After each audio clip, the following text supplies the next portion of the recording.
बोलिए गणपति जी महाराज की जय। ओम नमो भगवते वासुदेवाय नमो नमः। स्वागत है आप सभी का हमारे चैनल एन प्रिया भक्ति में। तो जैसा कि आप सभी लोग जानते हैं कि देवशयनी एकादशी का व्रत बहुत ही नज़दीक आ गया है। आषाढ़ मास की शुक्ल पक्ष की देवशयनी एकादशी व्रत की कथा का आज हम उच्चारण करेंगे।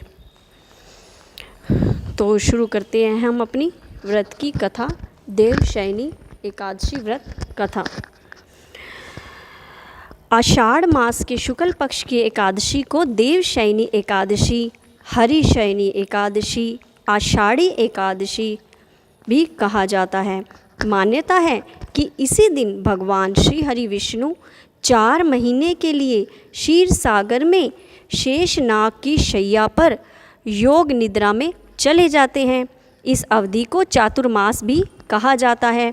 देवशयनी एकादशी से लेकर देव उठनी एकादशी तक विवाह, गृह प्रवेश और अन्य शुभ मांगलिक कार्य सामान्यतः नहीं किए जाते। देवशयनी एकादशी की व्रत कथा इस प्रकार है। प्राचीन काल में सूर्य वंश में राजा मानधाता नाम के एक अत्यंत धर्मात्मा, न्यायप्रिय और प्रजावत्सल राजा राज्य करते थे। उनकी प्रजा सुखी और संपन्न थी। राज्य में धर्म, सत्य और न्याय का बोलबाला था। कुछ समय बाद राज्य में भयंकर अकाल पड़ गया। वर्षा होना बंद हो गई, नदियाँ सूख गईं, खेत बंजर हो गए। पशु पक्षी और मनुष्य सभी भूख प्यास से व्याकुल हो उठे। प्रजा दुखी होकर राजा मानधाता के पास पहुंची और बोली, राजन, आपने सदैव धर्म का पालन किया है, फिर भी हमारे राज्य में यह भीषण संकट क्यों आया है? कृपया इसका उपाय बताइए। तो राजा को अपनी प्रजा का दुख देखकर बहुत ही पीड़ा हुई। उन्होंने मंत्रियों और पुरोहितों से विचार विमर्श किया, लेकिन किसी को समाधान नहीं मिला। तब राजा स्वयं वन में तपस्वियों और ऋषि मुनियों से मिलने निकल पड़े। अनेक आश्रमों में भ्रमण करने के बाद वे महान तपस्वी महर्षि अंगीरा के आश्रम में पहुँचे। राजा ने विनम्रतापूर्वक प्रणाम करके कहा, हे गुरुदेव, मेरे राज्य में भयंकर अकाल पड़ा है, प्रजा कष्ट में है, कृपया इसका कारण और समाधान बताइए।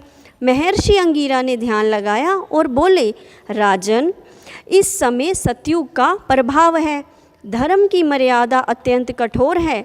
तुम्हारे राज्य में एक व्यक्ति ऐसा तप कर रहा है जिसे इस युग में उस प्रकार का तप करने का अधिकार नहीं माना गया है, उसी कारण यह विपदा आई है। राजा मानधाता धर्मपरायण थे। उन्होंने उत्तर दिया, गुरुदेव, मैं किसी निर्दोष व्यक्ति की हत्या नहीं कर सकता। कृपया कोई ऐसा उपाय बताइए जिससे मेरी प्रजा का कल्याण हो और किसी को भी कष्ट ना पहुँचे। राजा की करुणा और धर्मनिष्ठा देखकर महर्षि अंगीरा प्रसन्न हुए। उन्होंने कहा, हे राजन, आप स्वयं तथा अपनी समस्त प्रजा के साथ आषाढ़ शुक्ल एकादशी का व्रत करें। भगवान श्री हरि विष्णु की श्रद्धा से पूजा करें। इस व्रत के प्रभाव से भगवान प्रसन्न होंगे और वर्षा अवश्य होगी। राजा मानधाता अपने राज्य में लौट आए। उन्होंने पूरे राज्य में देवशयनी एकादशी का व्रत रखने की घोषणा कर दी। एकादशी के दिन सभी लोगों ने प्रातः स्नान किया, भगवान विष्णु और माता लक्ष्मी की पूजा की, व्रत रखा, भजन कीर्तन किया और रात्रि में जागरण किया। भक्तों की सच्ची श्रद्धा और भक्ति से भगवान श्री हरि अत्यंत प्रसन्न हुए। उनकी कृपा से शीघ्र ही घनघोर वर्षा होने लगी। सूखी नदियाँ भर गई, खेत हरे भरे हो गए, अन्न की भरपूर पैदावार हुई और राज्य में समृद्धि फिर से लौट आई। राजा मानधाता और उनकी समस्त प्रजा सुख शांति से रहने लगी। कहा जाता है कि जिसने श्रद्धा और विश्वास से देवशयनी एकादशी का व्रत किया है, उसके जीवन से संकट दूर हुए हैं और भगवान विष्णु की उन पर विशेष कृपा हुई है। देवशयनी एकादशी का महत्व ये है कि इस दिन से चातुर्मास का शुभ आरंभ हो जाता है। भगवान विष्णु योग निद्रा में प्रवेश कर जाते हैं। इस व्रत से पापों का नाश होता है, घर में सुख शांति और समृद्धि आती है। भगवान विष्णु और माता महालक्ष्मी मैया की विशेष कृपा प्राप्त होती है। अंत समय में भगवान के धाम की प्राप्ति का रास्ता खुल जाता है। जो देवशयनी एकादशी का व्रत श्रद्धापूर्वक करते हैं, कथा सुनते हैं या सुनाते हैं और भगवान विष्णु का स्मरण करते हैं, उनके जीवन में सुख शांति और समृद्धि का वास होता है। तो आज हमने देवशयनी एकादशी की व्रत की कथा का पाठ किया।